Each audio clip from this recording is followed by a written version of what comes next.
On October 17th, I had a cardiac arrest while I was swimming in the pool. The lifeguards, they jumped and rescued Jay in the pool. They were able to give him CPR, use an AED, and bring him back to life.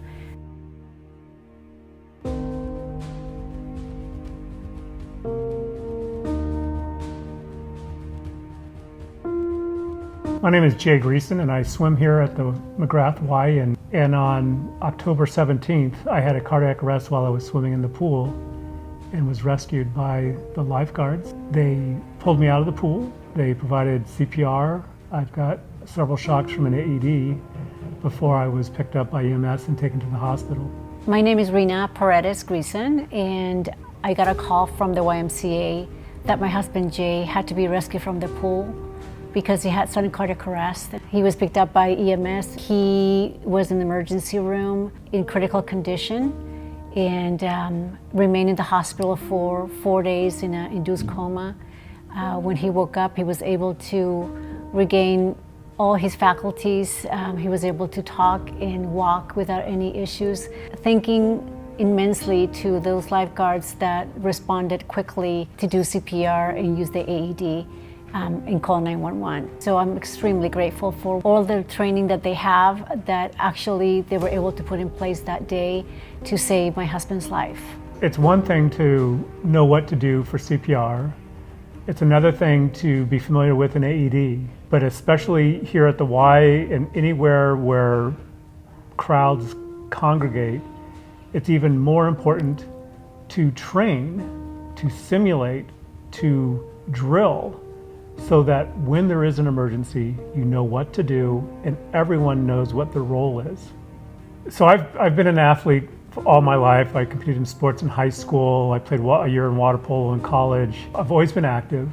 I've raced outriggers between islands in Hawaii. I've ridden my bike 100 miles at a time, doing century rides, did an Ironman back in 99 or 2000. And I've been an avid swimmer forever. And I was the last guy that I thought would ever have a problem in the pool. And it's not so much that I was having a problem swimming, it's a problem that I had with my heart that then caused me to have a problem swimming and subsequently having the cardiac arrest and then the need for the lifeguards to come rescue me.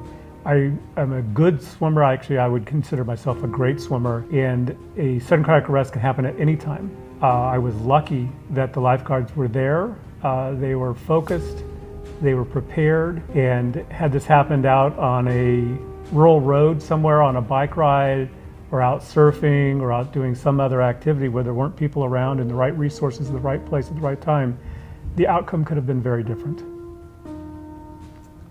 So 15 years ago, my son Eric, who was 15 years old, passed away from sudden cardiac arrest.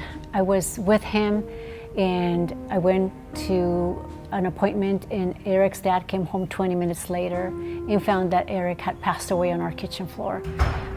There were no signs, there were no symptoms that I could have recognized him as being life-threatening. And I am a nurse, and I never imagined that this could happen to a healthy 15-year-old. He was a two-sport athlete. So we started a foundation where we do heart screenings in high schools because we found out that about 20,000 kids die every single year in the United States who are affected by cardiac abnormalities that they didn't know they had.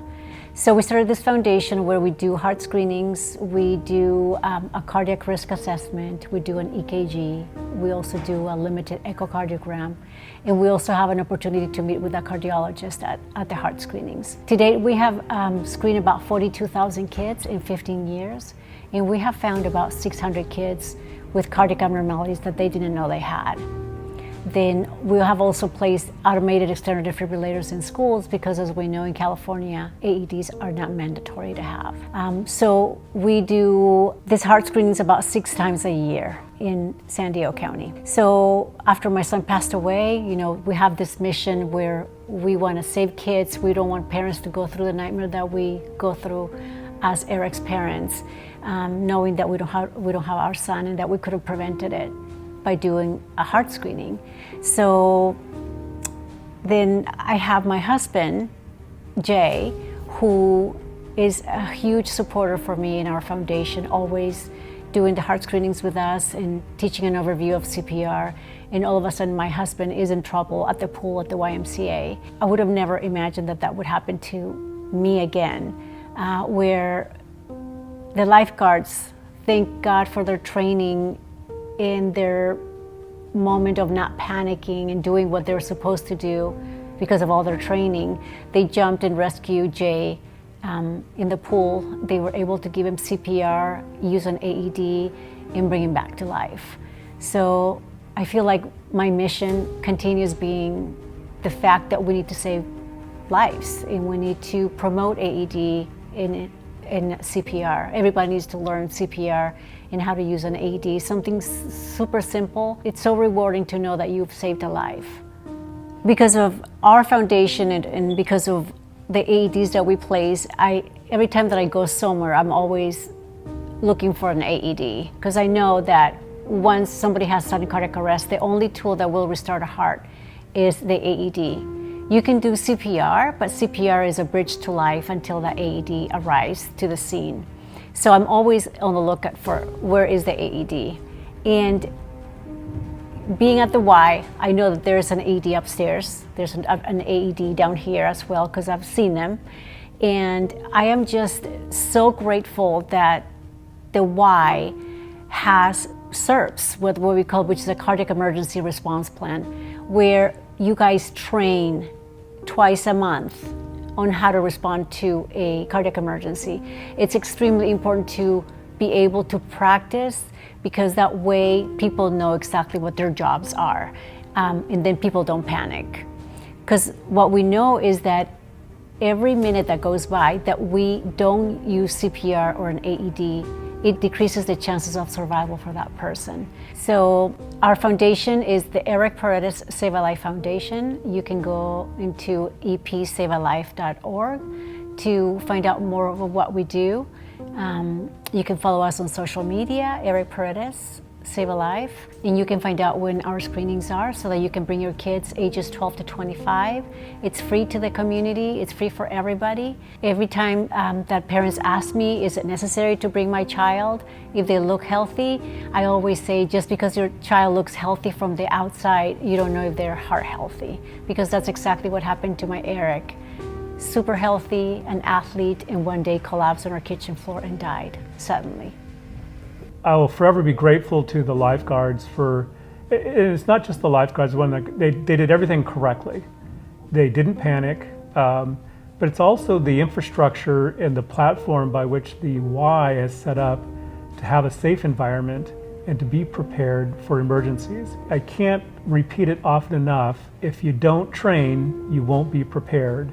And I think that is key to leveraging the equipment, the AEDs, and CPR skill, is to be able to have the environment by which you are practicing, training, and developing and being prepared for those situations, so that when the time comes, nobody's gonna panic, and that everyone has a role. Someone needs to call 911, someone needs to start CPR, someone needs to get the AED, someone needs to direct traffic, someone needs to alert staff and the rest of the folks here in the building, so that everybody knows what to do, when to do it.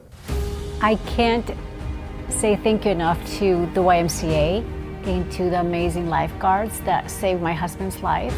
Without their preparation, he wouldn't be here. And I feel like everything from the beginning worked 100%.